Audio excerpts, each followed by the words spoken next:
Alright guys, James Cambridge here. Welcome to another episode of FIFA 15 Potential Squads. In this episode, I'll be showcasing to you the potential squad for Arsenal in next year's game, so let's get into it. Alright guys, and welcome back, and here's potential squad for Arsenal on FIFA 15. Just as a disclaimer guys, this isn't actually player rating predictions, but if you are looking for a player rating predictions videos, definitely go to my channel. I am currently doing a video playlist where I basically get 3 players and then predict their ratings on next year's game. So if you are interested in that, just go down in the description and the playlist to those videos will in fact be down there. But we are going to kick off with the goalkeeper. We do have Szczesny, obviously a decent goalkeeper, probably one of the better goalkeepers in the Barclays Premier League. Very good shot stopper, does have a few howlers every now and then, but definitely will be there at the start of the season for Arsenal at their #1 spot. Obviously they're bringing some players in, as you will see in the bench. The next player we do have is Sirigu, gives very solid left back. Never really broke into that English side. Possibly could do in the next few months or years. You never know. So definitely a great left back. Gets up and down the pitch. Sorry, great in those nitty gritty challenges, and definitely a very attack minded left back. The next player we do have is Koscielny. Probably one of my favourite centre backs in the Barclays Premier League at the moment. Got it all really. Great in the air, great at tackling, and also got a bit of pace about him also, which really you need in the modern day football. Obviously, you've got a lot of fast players in the attacking wise, so you're going to need a little bit of pace when you're obviously defending those guys, and Koscielny definitely does that. Had a very solid season for Arsenal, decent World Cup for France. Also, going on to his centre-back partner in crime, it is in fact Mertesacker, a man who has absolutely no pace. Still a great, obviously, still a great defender, but his pace really does let him down on FIFA. Such a great player in real life, but you saw in the World Cup, when Germany even played with him, they always had threat that they could get attacked straight down the middle, because obviously they play quite a high line, which means players can just knock the ball over and just chase it, and Mertesacker really isn't going to beat anyone for pace. He's got really poor pace, but like I said, a very good defender, very good in the air, very good aerial threat at also defending and attacking corners.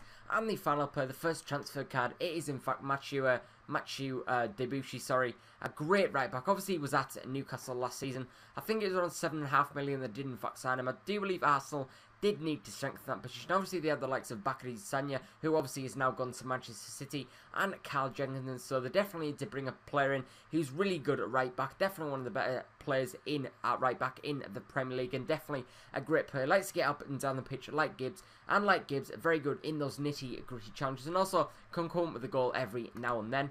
Going to the midfield, we do have Aaron Ramsey, the Welshman. A great season for Aaron Ramsey last season. Obviously, one of his best seasons so far in his career. Many people thought he was a bit of a flop at Arsenal, but like evidence of last season, he had such a great season, was definitely key, and also getting Arsenal into Champions League once more. I do believe it's like the 15th consecutive season they have qualified for Champions League, which is crazy. Credit to Arsene Wenger for obviously doing that.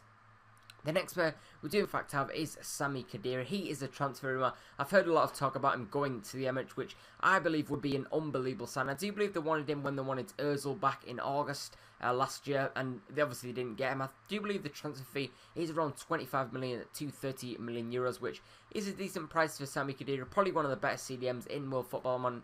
Great strength about him, great height, and also can move a bit. Really good in those challenges also, and I do believe if Arsenal do get him, he will shoot out that midfield so well, just sitting in front of those two centre-backs holding the fort together. Going on the cam, the guy I just mentioned, Mesut Ozil, obviously signed from Real Madrid for around 42.5 million. Huge price tag, huge pressure on the lad's shoulders, and I do believe he's had a decent first Premier League season, decent for Arsenal, obviously helping them to get the 4th spot, qualifying for the Champions League. Also won the World Cup with Germany, definitely helped them along the way, scoring a few goals and obviously setting up a few goals, so definitely he will be there next season, being the playmaker in that middle, and probably going to score a few goals every now and then. Going on the right wing, we do have Theo Walcott. Obviously, last season he did get that injury, which obviously ruled him out of the World Cup, which was a great shame because his England career was definitely going from strength to strength. One of our better players, in my opinion.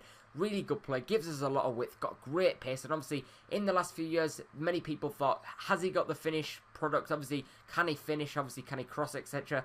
And he definitely has showed he can cross and finish, and it was a bit of a shame that he got injured, but he will definitely be there next season. Hopefully, for Arsenal fans, he will be starting in that first game of the Barclays Premier League season. Going in the middle man, and possibly could be on the wing or even in that main striker position, it is in fact the newly transferred man, Alexis Sanchez, a great player for Barcelona and Chile. Obviously had a great World Cup for Chile, reaching the last 16, unfortunately getting knocked out by Brazil on penalties, but definitely had a decent World Cup campaign, scoring a few goals, definitely one of their main men, and this guy's work rates are unbelievable, runs all day, very good team player, and definitely a great signing for Arsenal and Arsene Wenger. I do believe the transfer fee was around 35 million, which is a lot, but I do believe Alexis is worth that, and he will definitely shine in the Barclays Premier League. Going at the striker, the main man, Olivier Giroud. A decent season last season, decent World Cup for France.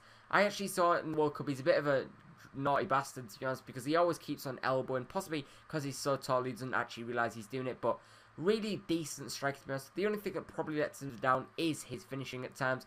When he's on form, he's unbelievable. You can't stop him. But when he's having one of those off days, really, he's absolute nuisance on the pitch. Nothing really helps, and he doesn't really help the team. Just stays up. Not got the best of work rates, but I do believe he will have a great season for Arsenal next season. Obviously, help them to Champions League qualification once more. Going on to the bench, we do have a transfer target for Arsenal. It is in fact Ospina, the Colombian man. Great World Cup for Colombia, obviously getting to the quarterfinals. A very solid goalkeeper, very good shot stopper like Szczesny. And I do believe they actually may have signed him by the time this video comes out. I'm actually recording this video on the 24th of July, so possibly some of these transfers that I'm actually discussing could have gone through or could have broken down. So please, when you are going to comment in the section below saying this guy's obviously already signed, remember, I am actually recording this prior to this video obviously going up. This video will go out in around 3 to 4 days. Going on the next video, we do have Santi Cazorla. This guy's actually been rumoured to be going back to Spain, and apparently Atletico Madrid are in for him. And I do believe that'll be a great sign for Atletico. Obviously, Atletico losing a lot of their key players from last season. Obviously, had a great season. But Santi Cazorla will definitely be a key player in that competition for Atletico next season. But hopefully for Arsenal fans, he will definitely stay in the Premier League. Scores a lot of goals for Arsenal and definitely a great playmaker. The next move over is Nastasic, a great player. And obviously now at Manchester City, many people do believe he is the future of Manchester City. But in my opinion, I really don't think he is, to be honest. He's a decent centre-back, but he hasn't really shown it. Whenever I've actually seen him play with Vincent Kompany at the heart of defence, he always makes silly errors really, but I do believe he has the potential to be a great player, but you never really know with these sort of deals. The next move of is Mario Balotelli, a great player, obviously now at AC Milan from Manchester City, a great player last season. Probably one of his worst seasons, to be honest, last season, which I've just mixed myself up there. But still a decent player, and I do believe if Arsenal do in fact get him, that'd be a great shining, great statement of intent to show they are meaning business. Also, he is sponsored by Puma, which obviously Arsenal is sponsored by Puma, so possibly that could be a factor in Mario obviously going to the Emirates.